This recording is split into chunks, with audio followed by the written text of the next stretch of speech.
Mr. President, I have a unanimous consent request.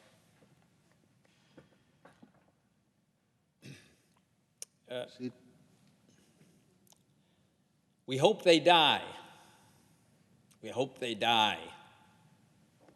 We hope they die. Mr. President, these are the vile words that anti-police protesters yelled on Saturday night outside St. Francis Medical Center in Los Angeles County, California. They were yelling that about two deputy sheriffs who at the time were clinging to life inside the hospital.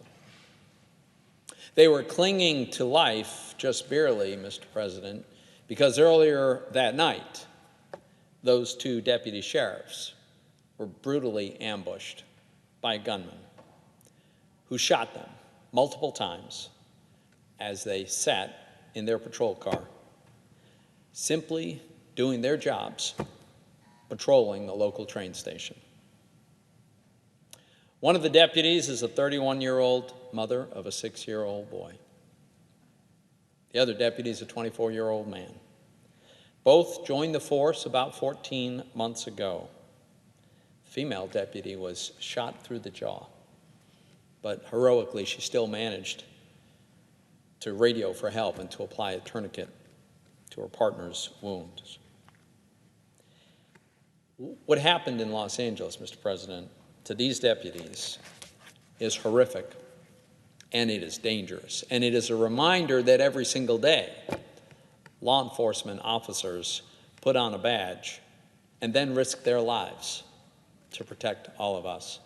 And I mean every single day. Just this past Sunday, a police officer in Lancaster, Pennsylvania, responded to a domestic violence call. Came from a home in the city. His body cam video captured what happened next. When the officer arrived, a full-grown man wielding a huge carving knife, waving it over his head, came charging out of the house and charged straight at the officer.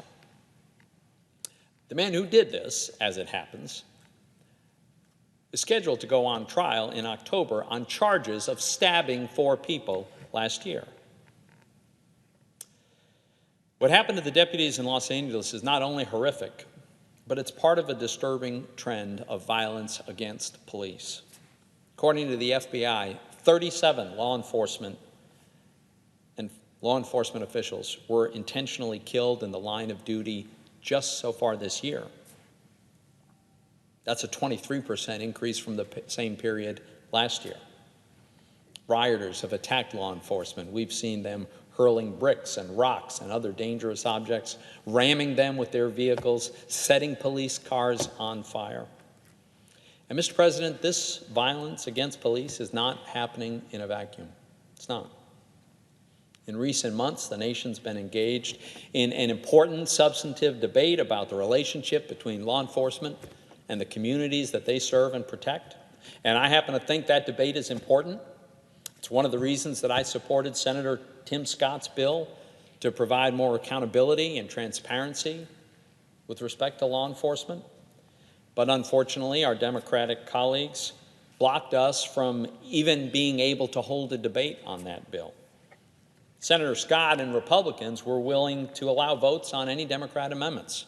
They could have changed the bill in any way that they saw fit if they could make the case with their amendments, but they refused to even have a process, refused to even allow anyone, including themselves, to offer amendments. They refused to let us even consider the bill.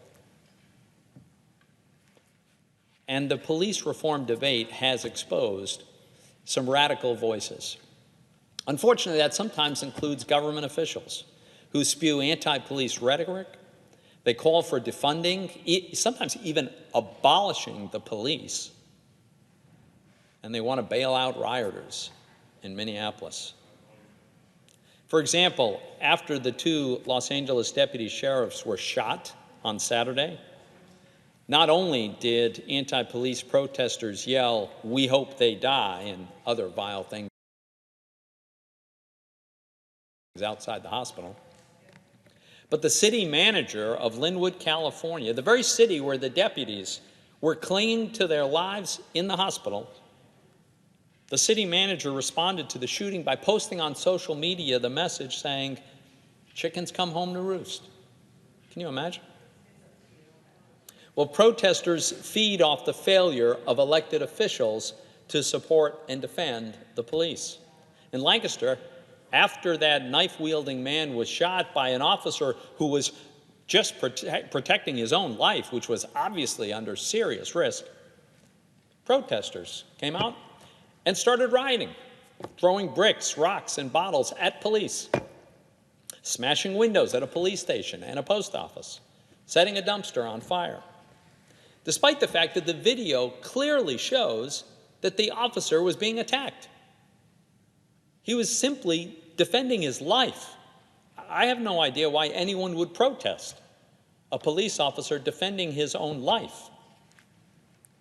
My own state of Pennsylvania, a local Democratic elected official in Delaware County, recently posted an image, it's unbelievable, on social media of two black men holding guns to the head of a white police officer with a caption that said, "Does it have to come to this to make them stop murdering and terrorizing us?" What kind of message is that? As Los Angeles County Sheriff noted on Saturday after his officers were shot, he said, and I quote, "Words have consequences," end quote. They do, Mr. President. You know, instead of defunding the police, we should be defending the police, defending them against this kind of violence, both in word and especially in deed. And that's why I'm here today calling on the Senate to pass my Thin Blue Line Act today. My bill sends a very simple and clear message. Anyone who murders a law enforcement official should be prepared to pay the ultimate price.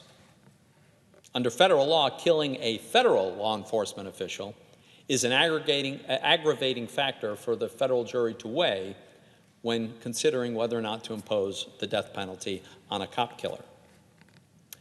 But that consideration does not apply when a state or local law enforcement officer is killed. And so the Thin Blue Line Act provides that same level of justice to state and local law enforcement officers that we already apply to federal law enforcement officers by also making the killing of a local law enforcement officer an aggravating factor in determining whether or not to impose the death penalty in a federal case. In 2017, the House passed this bill, with bipartisan support, included support of liberals like Adam Schiff and Beto O'Rourke. And the bill has very broad support from law enforcement groups, as you might imagine, including from the Federal Fraternal Order of Police, the National Sheriff's Association, the National Association of Police Organizations, and others.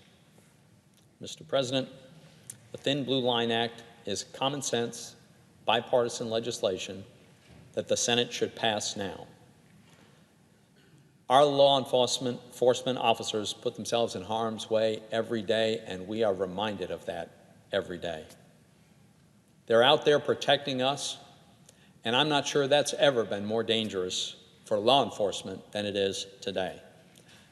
We need to do our part to support them, to send a message to them that we support them, but to send a message to criminals and potential assassins that they will pay the ultimate price. In the tragic event that a police officer is killed in the line of duty, we owe that officer justice, and I'm going to keep fighting for them to receive it.